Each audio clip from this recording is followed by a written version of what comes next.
시와오 훼손 시신 사건의 피의자 김하일입니다. 김하일은 20년 가까이 동고동락한 아내를 무참히 살해하고 시신을 훼손해버린 혐의를 받고 있습니다.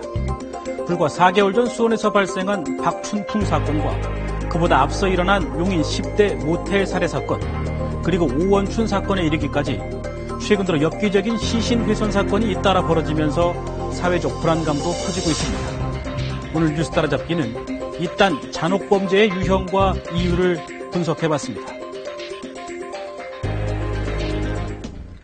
지난 1일 시와오에서 잇따라 발견된 훼손된 여성 시신. 피해자는 42살 중국 국적의 여성이었습니다. 방문 취업 비자로 해서 정상적으로 입국을 했고 2013년도 8월에 입국한 걸로 확인됐습니다. 경찰은 몇몇 주변 인물들을 용의자로 특정하고 잠복 수사에 들어갔습니다. 그 가운데는 피해자의 남편 김하일도 있었습니다. 여행 가는 거 저는 큰 가방에다 짐을 싸고 아침에 자전거를 타고 출퇴근을 할 줄 알았더니 반대쪽으로 가니까 이상하게 쫓아갔잖아요. 그랬더니 상당히 경계를 하면서 한 20-30분에 걸쳐서 그걸 어디다 갖다 놓고 나오더라는 거예요. 그곳은 조카가 사는 건물의 옥상이었습니다. 경찰은 김하일이 자리를 뜨자마자 곧바로 가방을 수색했습니다. 그런데 수색 끝에 이제 그 감춰놓은 거를 찾았죠. 찾아서 가니까 벌써 냄새가 나잖아요. 그래서 가서 뒤에서 그 피해자의 그 사체 일부가 맞다. 잠재적 용의자에서 곧바로 시신을 유기한 현행범으로 체포된 남편 김하일. 잡았는데 불구하고 처음에는 무덤덤 하더랍니다. 아닌 것처럼 오리발 내밀고 안 했나 보다라고 착각할 정도로 덤덤해서 차 안에 태워가지고 이제 신문을 한 거죠. 그 뒤에서 이제 잘못했습니다. 제가 했습니다라고 이제 시인을 하더랍니다. 검거 직후 너무나도 태연한 모습을 보였다는 피의자. 사실 사건 이후의 행동들도 너무 침착했습니다. 오후 5시에서 9시 사이에 2번을 운반을 한 거예요. 왜 2번을 안 하냐 했더니 한 번에 양이 많아가지고 못했다 이렇게 얘기를 하더라고요. 집 화장실, 감식 현장 다녀온 과수팀 얘기로는 깨끗하게 청소를 해놨답니다. 전혀 그런 거 없었고요. 어제 같은 경우도 그 친구는 근무 제 시간 하고 그런 거 같으니까요. 시신을 훼손하고 몇 차례에 걸쳐 나눠 유기한 피의자. 취재팀이 접촉한 전문가들은 전형적인 범행 은폐의 유형이라고 분석했습니다. 사체를 편하게 이동을 시키고 그 다음에 신원 확인을 못하게 하는 이런 수사 방해 내지는 범행 은폐 목적이라고 하죠. 특히 신원을 확인할 수 있는 얼굴 부위나 손가락 같은 부분을 절단하는 게 요즘에 이 사람들이 보여주는 패턴이라고 보여져요. 잇따라 발생하고 있는 엽기적인 시신 훼손 사건. 4개월 전 수원 팔달산에서 발생한 박춘풍 사건과 용인의 한 모텔에서 일어난 10대 시신 훼손 사건.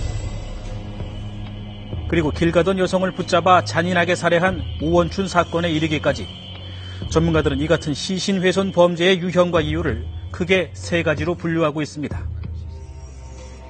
방어적 토막살이라는 것은 자기가 그 범죄를 저지른 것을 숨기기 위해서 토막을 내는 거죠. 유기해서 범죄가 발각되지 않도록 하려고 그러는 거고, 공격적 토막살이는 그 상대방에 대한 어떤 분노 이런 것들을, 그러니까 그 분노를 사기기 위해서 토막을 내는 거고, 이 가학적 그 토막살이는 그야말로 이 토막 내고 잔인하게 하는 것을 즐기는 거예요. 상대방이 고통을 느끼는 걸 즐기는 거예요. 이번 시와오 사건과 함께 동거녀를 살해한 다음 시신을 여러 개의 비닐봉지에 담아 유기한 박춘풍 사건이 범행 은폐 목적의 이른바 방어적 시신 훼손으로 분류됩니다. 무슨 정신을 잃고 왔는지도 모르고 미안해요. 이 같은 방어적 훼손보다 더 참혹한 건 사실 공격적, 가학적 시신 훼손입니다. 심각한 거는 오원춘 사건이고 용인 모텔 사건의 그 심군 사건 이 정도가 될 수 있죠. 잔혹한 부분이 있는데 그거를 다 감수하고 극복한 거지 않습니까? 그러면 그거는 이제 보통의 심리 상태보다는 훨씬 넘는 상태라고 볼 수 있는 거죠. 지난 2013년 7월 용인의 한 모텔에서 또래 여학생을 살해한 다음 흉기로 시신을 잔인하게 훼손한 신모군. 실제 신부는 범행 장면을 담은 사진을 친구에게 보내는가 하면 범행에 대한 죄책감을 느끼지 못했다는 글을 인터넷에 올리기도 했습니다. 친척 동료가 전혀 없었어요? 제가 살아야겠다는 생각으로. 2012년 잔인한 수법으로 사회적인 충격을 안겼던 오원춘 사건 역시 전문가들은 가학적 시신 훼손의 대표적인 사례로 분류하고 있습니다.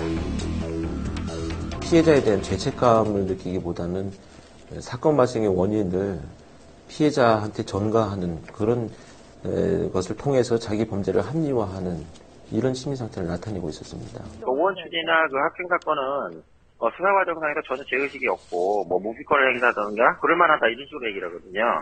이런 내용들은 사이코패스 진단에서 1순위, 1번인 죄의식이 없는 요소에 맞다고 봐야 되는 거죠. 더 큰 문제는 이런 잔혹한 범죄들이 모방될 수도 있다는 겁니다. 예전에는 흔히 말하는 살인으로 끝났던 사람들이 이제는 거기에 끝이지 않고 사체훼손으로 간다는 얘기예요. 왜냐하면 전례가 생겼잖아요. 예전에는 갖다 묻었단 말이에요. 근데 저렇게 하는 게 학습이 된 거죠.